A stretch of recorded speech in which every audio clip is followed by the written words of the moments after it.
Assalamualaikum warahmatullahi wabarakatuh. Selamat pagi dan salam sejahtera untuk kita semuanya. Masih setia bersama channel saya di channel Menteri Ngapa. Kali ini saya akan melanjutkan pembahasan kemarin tentang breakdown dari KMK nomor 0107 garis miring Menkes garis miring 165 garis miring 2023 yang kemarin saya sudah jelaskan di bab 2 tinggal bab 3 ini. Tetapi kemarin ada yang tersisa di bab 1, maaf, kemarin di manajemen keuangan kemarin belum saya jelaskan. Yang ada satu kriteria dan ada 2 EP ini ya, hanya mengenai tata kelola keuangan, ada bendahara, ada mekanisme monitoring, dan ada mekanisme bagaimana melakukan audit keuangan internal ya, bukan eksternal ini ya. Kemudian yang lanjutnya yaitu mengenai 1.6, ini mengenai P3, pengawasan, pengendalian, dan penilaian kinerja puskesmas. Ada 3 kriteria. Yang pertama adalah penetapan indikator, dari mulai SK indikator dari Dinas Kesehatan, kemudian di breakdown menjadi indikator kinerja puskesmas. Di situ ada indikator kinerja dan ada indikator program dan indikator manajemen. Saya kira tidak harus saya jelaskan di sini. Kemudian ada mekanisme bagaimana monitoring dan evaluasi, ada pemantauan, bahkan di sini diminta juga mengenai bagaimana caranya membandingkan antara indikator satu puskesmas dengan yang lain lewat kaji banding. Kemudian kriteria 2, di sini ada 4 IP. Ini pure terkait dengan bagaimana pergerakan pelaksanaan itu dilaksanakan melalui instrumen yang namanya Lokakarya Mini bulanan maupun Lokakarya Mini tribulanan. Kemudian di ini 3-nya adalah mengenai evaluasi, kemudian audit dan RTM.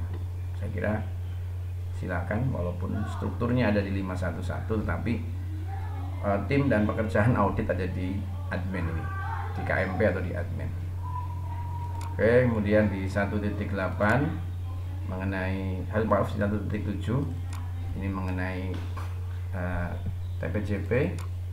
Memang di sini ada beberapa perubahan redaksi ya. Yang pertama, di sini sudah ada,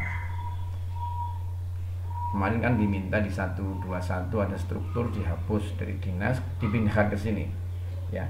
Bahkan organisasi dinas puskesmas yang ditetapkan oleh dinas dari 121 sekarang sudah tidak ada duplikasi lagi di 171 EP1, nggak ada. Jadi yang ini.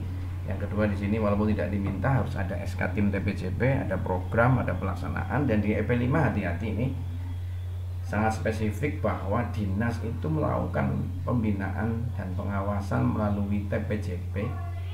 Ada bukti kehadiran dinas dalam penyusunan RUK RPK Puskesmas. Nah, ini juga penting. Kita naik ke bab 3 atau KP. Kemarin kami sudah saya bahas. Ini di sini ada 10 standar dan ada 11 kriteria. Satu-satunya standar yang memiliki 2 kriteria hanya di standar 7. Kita buka bersama-sama secara cepat. Ini di standar 1 mengenai pelayanan klinis, yang tadinya 5 EP menjadi 4 EP karena EP1 terpental di 3.2 EP6 ya. Jumlahnya tidak jauh berbeda, masih tetap 10 standar, 11 kriteria, dan 42 EP. Kemudian di EP selanjutnya yaitu mengenai pengkajian rencana asuhan dan asuhan. Di sini ada tambahan 1 EP lagi di EP6 yaitu mengenai information concern yang tadinya ada di 311 EP3 ya. Ini mengenai general assessment, pengkajian awal, termasuk juga mengenai screening awal, termasuk juga screening gizi, risiko jatuh dan nyeri, serta gangguan fungsi tubuh. Kemudian di 3.3 pelayanan gawat darurat, EP-nya tetap sama 2 EP. Cara mengenai kebijakan emergensi, ada kebijakan triase, ada panduan triase, panduan emergensi. Di sini biasanya diminta untuk simulasi triase dari mulai yang merah, kuning, hijau, maupun hitam. Dan jangan lupa juga kemampuan teman-teman puskesmas dalam melakukan bantuan hidup dasar. Nah, ini juga penting.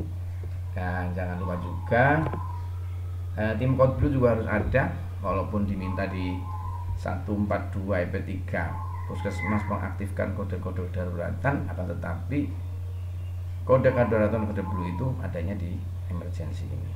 Yang EP2 nya bicara mengenai stabilisasi ketika memindahkan ke ruang IGD ke ruang rawat inap atau dari IGD ke FKRTL ya.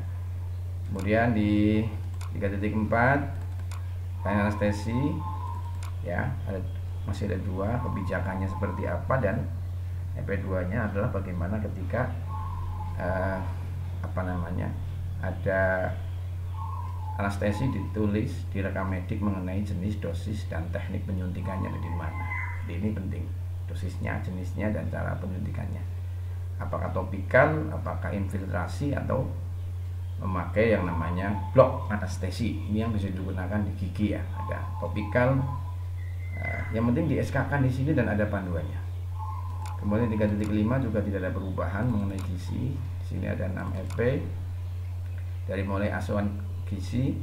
EP2 nya bicara mengenai penyimpanan, ketiganya bicara mengenai pemberian gizi sesuai dengan rencana. Jadi ini jadwal pemberian gizi, dan diet, buku diet.